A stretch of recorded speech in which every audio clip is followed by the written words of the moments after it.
London. A crisp morning unfolds as commuters bustle through the city, unaware that today would mark the beginning of a twisted tale. In a stately office of Consolidated Investments, the usual hum of activity is pierced by a disturbing scene. Rex Fortescue, a wealthy and unscrupulous financier, suddenly collapses, clutching at his chest in pain. By the time medical help arrives, it is too late.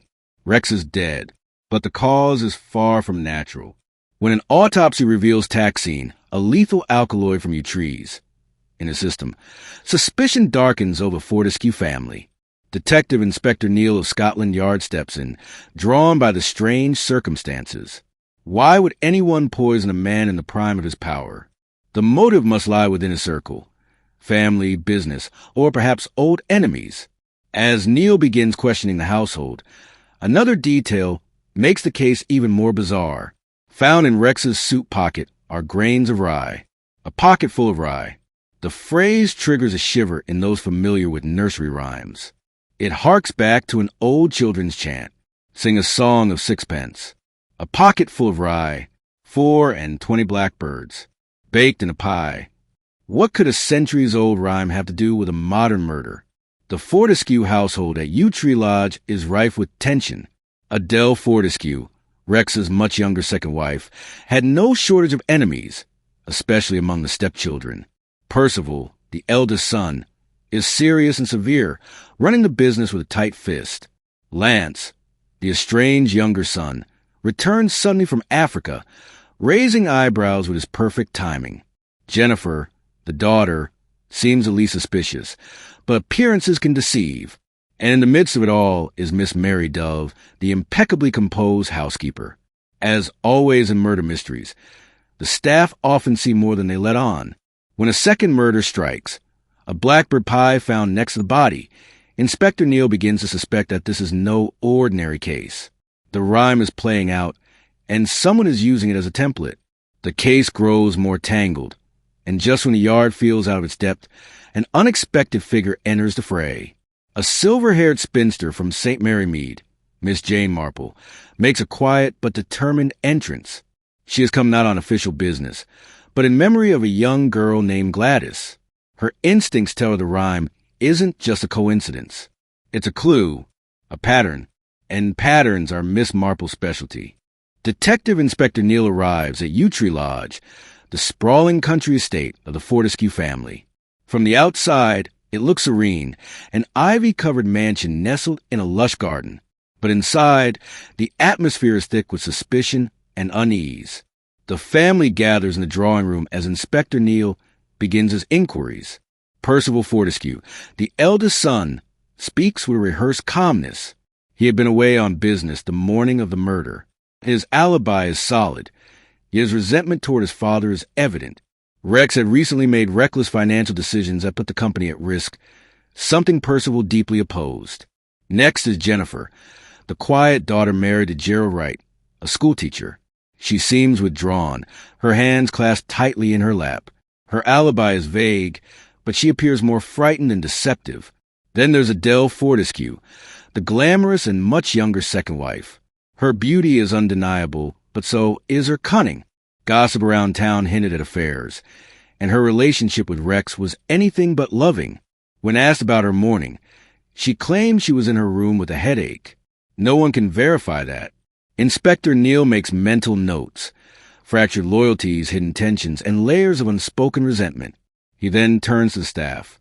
Miss Mary Dove, the housekeeper, is composed and observant, answering questions with precision. She described the morning in detail. Rex had his breakfast as usual, served in the morning room. He then took a call, appeared agitated, and later left for the office. She also reveals a disturbing fact. Someone tampered with the breakfast tray before it reached Rex. The maid who served that breakfast was Gladys Martin, a shy young woman recently hired. But she is nowhere to be found. According to the staff, she left suddenly without explanation after the murder. This revelation alarms Neal. Could Gladys have been frightened into fleeing? Or was she silenced? He orders a search for her whereabouts. As the inspector digs deeper, he uncovers an alarming thread. Rex Fortescue's past is far more sordid than expected. Years ago, he was involved in a shady gold venture in Africa, one that destroyed reputations and left enemies behind. Could someone from that distant past have returned to settle the score? Yet, what still baffles Neil most are the nursery rhyme connections. First the rye, then the mention of blackbirds. It feels too deliberate, too theatrical. Then the unexpected happens. Adele Fortescue collapses shortly after having her afternoon tea. Her face contorts in pain, and within minutes, she is dead. A second victim. Poison. The household erupts in panic, and Miss Dove is quick to identify the teacup as having been brought to Adele by none other than Gladys. Gladys, who is still missing. The pattern continues. The rhyme unfolds. And Miss Marple, watching silently from the hallway, knows this is only the beginning. The second murder shatters any illusion of coincidence. Adele Fortescue, poisoned with cyanide, dies in the very home her husband left that morning. The poison was administered through her tea that was prepared and served by the missing maid, Gladys Martin. Inspector Neil is furious. Gladys has now become the prime suspect in not just one, but two murders. Her sudden disappearance aligns too conveniently with Adele's death. Could a frightened maid truly be capable of such premeditated killings? But Miss Marple, now quietly lodging in the nearby village, is not so sure. She knew Gladys Martin. Years ago, the girl had served under her as a maid in St. Mary Mead. Gladys was timid, sweet, and hopelessly romantic, a girl who craved approval, not bloodshed. Miss Marple finds it hard to believe she could have orchestrated these murders. And then there's the rhyme. Two victims now, one with rye in his pocket, another killed by poison in the afternoon. Like a queen eating bread and honey before the blackbirds peck her eyes out, Miss Marple's mind clicks into gear. She's dealt with the cruelty of the world masked behind rhyme and routine before. She knows evil often wears a friendly face. And in this house, there are too many friendly faces hiding secrets. Inspector Neil, meanwhile, uncovers unsettling details about Adele's life. She was having an affair with a golf instructor named Vivian Dubois. Their relationship was no secret. In fact, it was speculated that Adele was planning to run away with him, something that would have brought her a cut of Rex's fortune if he were conveniently out of the way. But now Adele's dead too. Vivian is brought in for questioning, nervous and sweating. He insists he had nothing to do with her death. He had not even heard about Rex's murder when he received news of Adele's. His alibi is flimsy, and Neil suspects he may be guilty of something, even if it's not murder. Meanwhile, Gladys's absence stretches on. No one has seen her. No letters, no trace. And then, a shocking discovery. The body of Gladys Martin is found in the garden, hidden near the shrubbery. Strangled with a clothesline, a clothespin cruelly fixed to her nose, a grotesque mockery of the rhyme's line. The maid was in the garden hanging out the clothes. It's the third murder, and the third line in the rhyme. Now there's no doubt. Someone is deliberately staging murders based on Sing a Song of Sixpence. 3 people dead, 3 verses enacted. Miss Marple knows what this means. The killer is clever, but more than that, he or she is cold, ruthless, calculated. And if the rhyme is still being followed, then there may be more victims yet to come. Gladys Martin's body changes everything. Her murder is the most chilling yet. Not because of how she died, but because of how meticulously it was staged. The symbolism is undeniable. The clothespin clipped to her nose, her body near the laundry line, the eerie silence in the garden. It is all designed to mimic the nursery rhyme's verse. The maid was in the garden, hanging out the clothes. But why Gladys? To Inspector Neil, it seemed she had to die because she knew too much. But Miss Marple sees something deeper. Gladys had always been desperate to be loved, often drawn to charming but unreliable men. Miss Marple suspects someone manipulated that vulnerability, lured her in, made her complicit, then silenced her. It's no longer just a matter of poison and grudges. It's a calculated performance, an orchestrated pattern that someone is determined to finish. Meanwhile, at Yew Tree Lodge, the atmosphere has shifted from suspicion to full-blown fear. The Fortescue family, already fractured, is now unraveling. Jennifer is inconsolable. Percival grows more irritable and guarded. Lance Fortescue, the younger son, plays a part of the concerned outsider. But Miss Marple finds his charm too polished to be sincere. Lance is a puzzle. Estranged for years, he conveniently returned from Africa days before his father's death. His arrival seemed well-timed. And yet, he speaks lovingly of his late mother and critically of Rex, suggesting motives both emotional and financial. Miss Marple, however, isn't swayed by emotional appeals or surface impressions. She notices the small things: how Mary Dove, the housekeeper, answers for others before they speak, how the butler, Crump, flinches when asked about the breakfast tray, how the kitchen maid talks too little. She also notes something odd about the rye found in Rex's pocket. It wasn't just spilled grain. It was deliberately placed dry and arranged, as if planted after his death. And then there's the blackbirds. A pie filled with them was brought to the table the day after Rex died. None of the family could explain where it came from. A joke? A warning? Or a message? Inspector Neal follows leads, but he's baffled by the rhyme's grip on the case. The killer seems to be using it as a map, a script. It's not madness. It's methodical. That's what terrifies Miss Marple the most. She knows how dangerous an intelligent killer can be. And now, with 3 verses fulfilled, she begins to look ahead. The king was in his counting house, counting out his money.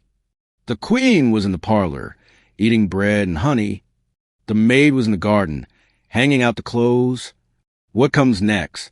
When down came a blackbird and pecked off her nose. The rhyme has already claimed 3 lives. But Miss Marple fears there's one more act left in this grim play. And unless she acts fast, the curtain might fall on another innocent. The deeper Inspector Neal and Miss Marple dig, the clearer it becomes.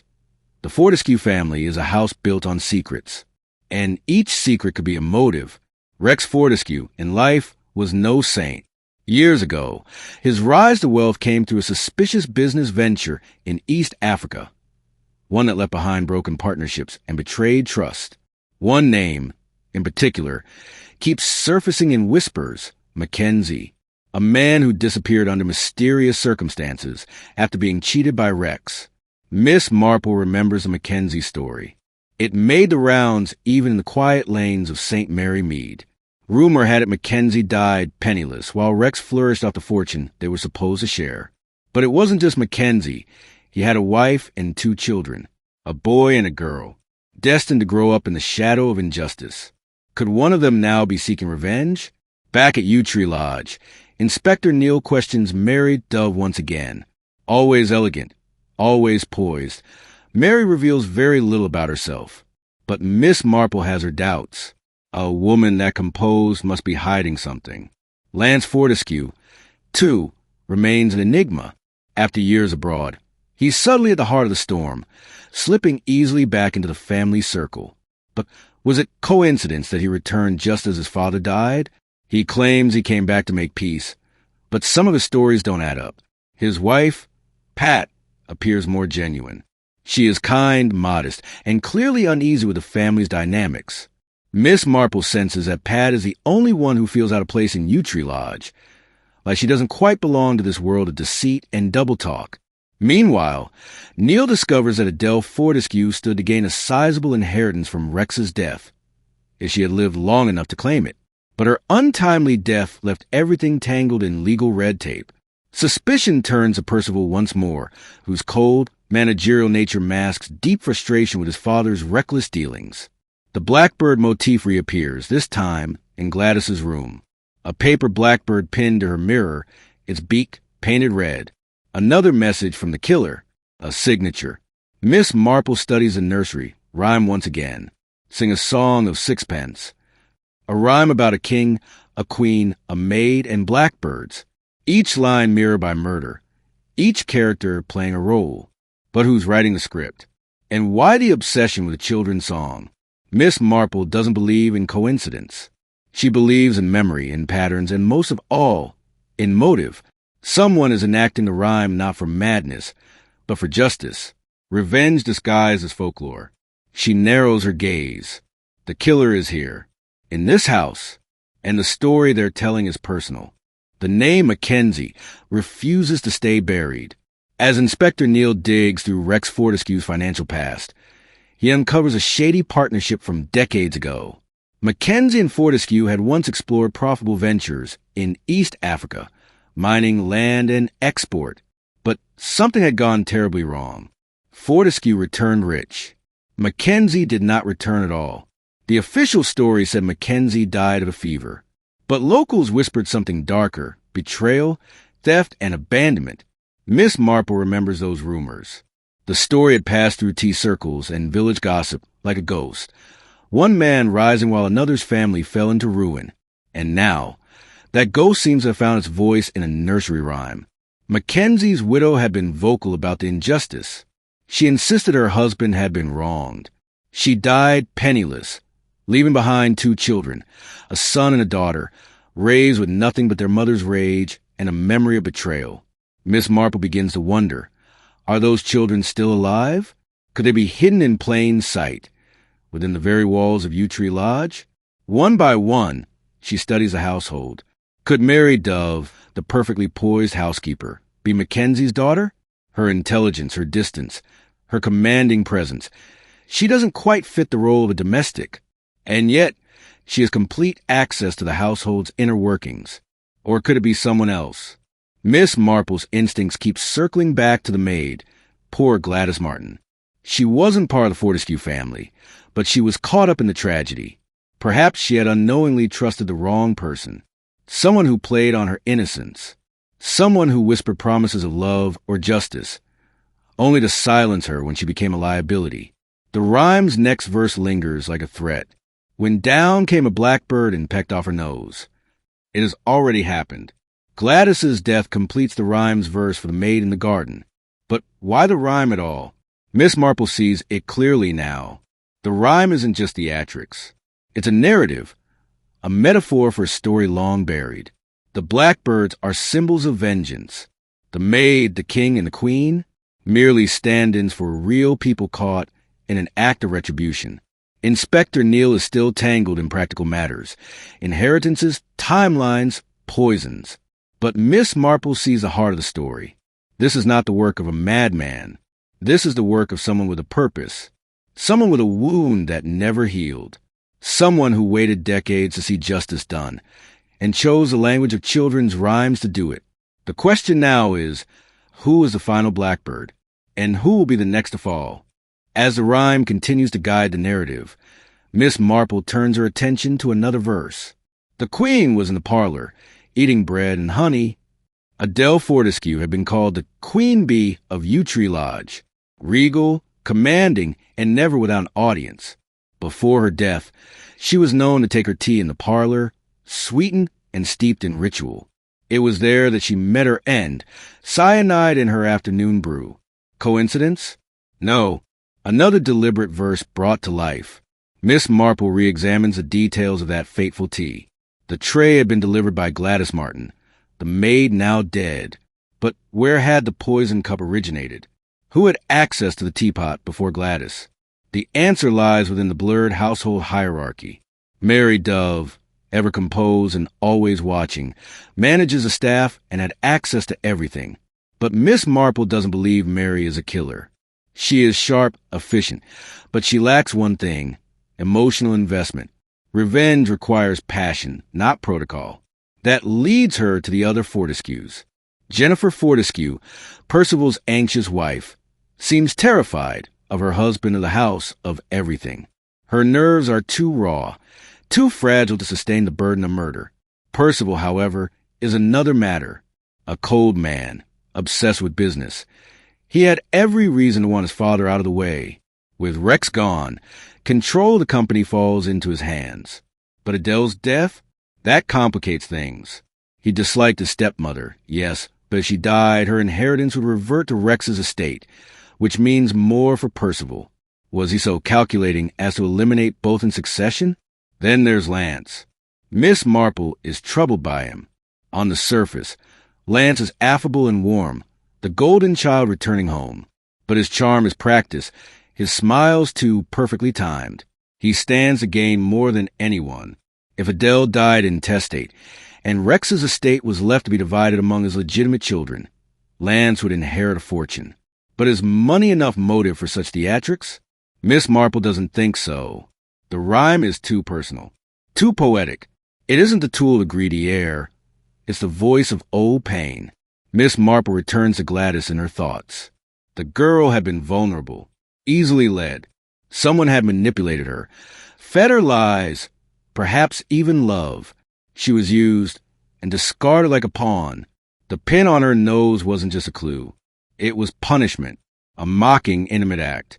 Only someone close to her, someone she trusted, could have done it.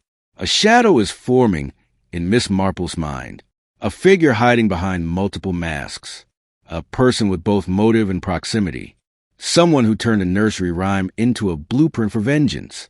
The pieces are falling into place. But before she can act, Miss Marple must be sure, because if she's wrong, the killer might slip away. And if she's right, another verse might be written in blood. The teacup. It's where this line of the rhyme began, and where Miss Marple now returns. Adele Fortescue's death had always stood out. Unlike Rex and Gladys, who met their end with rye and string, Adele's murder came in the most classic form. Poison tea. Arsenic would have been too crude. Cyanide? That was precise. Swift. Bitter. The kind of thing used by someone with both knowledge and opportunity. Inspector Neal follows a practical trail, who had access, who had motive, but Miss Marple's method is different. She watches behavior, not fingerprints. And something about Adele's final moments nags at her. The teacup was brought by Gladys, but who prepared the tray? It wasn't Pat, who rarely involved herself with household tasks, nor Jennifer, too timid and terrified to step foot near Adele. Mary Dove again had opportunity, but motive? Still unclear. Then there's the kettle. A servant boiled the water, yes, but the tea leaves? Those were taken from the locked cabinet in the pantry, accessed only with a key that was in Mary Dove's possession. Miss Marple begins to unravel the logistics. If Mary had prepared the tea, she could have slipped the poison in. But that's not Mary's style. She's clinical, efficient. She wouldn't orchestrate a murder this poetic. No, this crime had rhythm. It had flair. It followed the rhyme exactly, down to the honey in the parlor. That suggests something deeper, a theatricality driven by obsession, a killer with a plan, and just as importantly, a killer with knowledge of poisons. Miss Marple visits the town chemist quietly, while Inspector Neal pursues financial records. There, she learned something chilling. A woman had come in several weeks ago, inquiring, hypothetically, about the bitterness of cyanide. She claimed it was for a novel she was writing, and the description matched Pat Fortescue. Quiet, soft-spoken Pat? Miss Marple doesn't believe it. The woman lacks the steel, but confirms something. Someone close to Pat used her name. Someone who could impersonate her easily. Someone with charm, adaptability, and a motive tied to the past. Miss Marple suddenly recalls something Gladys once mentioned in passing during their correspondence. A man who had courted her, flattered her, whispered promises of love and escape. His name? Albert Evans. The name rings no bells. But it isn't real. Albert Evans, Miss Marple now suspects, was a mask, a false identity worn by someone inside Yew Tree Lodge. Someone who seduced a maid for access. Someone who fed her just enough fantasy to make her complicit in small, suspicious acts before eliminating her to cover the trail. And the same someone could have slipped the poison into Adele's tea by preparing it ahead of time, letting poor Gladys deliver the fatal dose. Miss Marple now sees it all clearly. The killer is a playwright, using a rhyme as their script. Only one verse remains unanswered. The maid was in the garden, hanging out the clothes, and in Gladys's death, that verse was fulfilled. But Miss Marple suspects the final act is yet to come. Miss Marple has seen this kind of charm before. The smooth talk, the polite smile, the gentle disarming of suspicion. Lance Fortescue fits the mold perfectly. He's a prodigal son, the worldly businessman, returned just in time to mourn his father and possibly inherit a fortune. But Miss Marple knows that charm, when used as a weapon, is more dangerous than any poison. She recalls Gladys's letter, written months ago when she was still in service. In it, she spoke of a mysterious man who made her feel special, a man who promised marriage, a man who used a false name, Albert Evans. Miss Marple lets the pieces settle into place. Lance had been abroad for years, yes, but he'd returned to England quietly before Rex's murder. He had time to re-establish contact with the maid under an alias, enough time to gain her trust, to manipulate her, to use her as a pawn in his elaborate, rhymed revenge. And Gladys, poor Gladys, never saw the trap closing in. Inspector Neal remains focused on legal matters, still unsure how Lance fits. There's no direct evidence, no signature, no vial, no caught-in-the-act moment. But Miss Marple has never needed a smoking gun. She relies on something stronger, human behavior. She arranges a quiet confrontation. Over tea, as always, in a calm, unthreatening voice, she tells Lance about her memories of Gladys, about her innocence, her loyalty, and then she drops the name Albert Evans. For a brief moment, something flickers in Lance's eyes. Not recognition, fear. That's all Miss Marple needs. She presses further. The rhyme, she explains, is more than a coincidence. Rex was a king, Adele the queen, Gladys the maid. Each death mapped to the rhyme, like a stage production. And only one person had the flair, the bitterness, and the intelligence to stage such a crime. Lance tries to deny it. He laughs, brushes it off as a grotesque theory. But Miss Marple has anticipated this. She hands him a handkerchief, a plain one, except for a single blackbird embroidered into the corner. A little something, she says, from Gladys. She was going to give it to Albert as a token of love. Lance's hand trembles. The mask is slipping. Before he can recover, Inspector Neal steps in. He's heard enough. It's not just a rhyme anymore. It's the timeline, the travel logs, the purchase of cyanide under an alias, the chemistry books found among Lance's things. It's enough to make the case. The arrest is quiet, but the air is thick with finality. Lance Fortescue, charming, dangerous, calculated, had used a nursery rhyme as his manifesto. His motive was twofold, money and revenge of betrayal of Mackenzie's. But in the end, it was not greed that undid him. It was love, Gladys's trust, her innocent heart, her fatal belief in a man who wore another's name. Miss Marple stands quietly as the car drives away. There's only one verse left. The rhyme has ended, but justice has just begun. The blackbirds have flown. The nursery rhyme, once just a haunting melody, has become a grim narrative of murder and betrayal. And now the final line echoes. Wasn't that a dainty dish to set before the king? A dish of revenge, served not hot, but cold, calculated, and poetic. Lance Fortescue had orchestrated the entire affair with theatrical precision.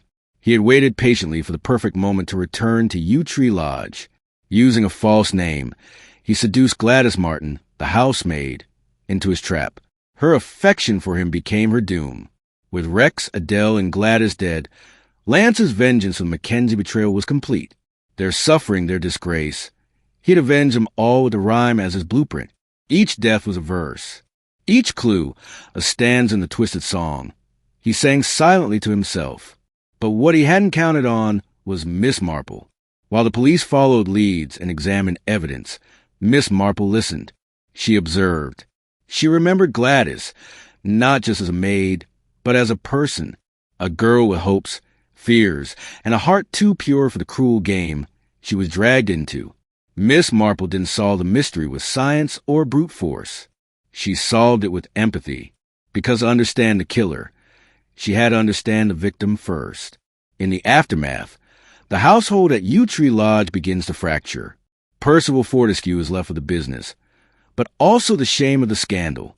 His marriage grows colder. Jennifer is distant, shaken by how close death had come. Mary Dove resigns quietly, unwilling to stay in a house steeped in tragedy. Pat Fortescue leaves too, returning to her writing, hoping never to look back at the bloodstained rhyme. Miss Marple, having done what she came to do, returns to St. Mary Mead. There, in her quiet garden, she hums a nursery rhyme one last time. Only now it sounds different, heavier, sadder. Because the rhyme wasn't just a pattern, it was a prophecy. It told a tale of power, of roles played, of justice twisted into art, and of the innocent, like Gladys, who get caught in the middle of other people's battles. Miss Marple plants a rose in her garden, just beneath the blackbird statue on her wall. For Gladys, she whispers. Not for Rex Fortescue, the tyrant businessman. Not for Adele, the social climber. Not even for Lance, the avenger, but for the girl who believed in love and found only lies. The blackbird watches in silence, and somewhere, perhaps only in memory, the rhyme plays once more. Sing a song of sixpence, a pocket full of rye. Uncover the secrets of a pocket full of rye with Miss Marple. If you enjoyed this mystery, hit that subscribe button and ring the bell for more thrilling crime stories. What do you think happened in this case? Let us know in the comments below.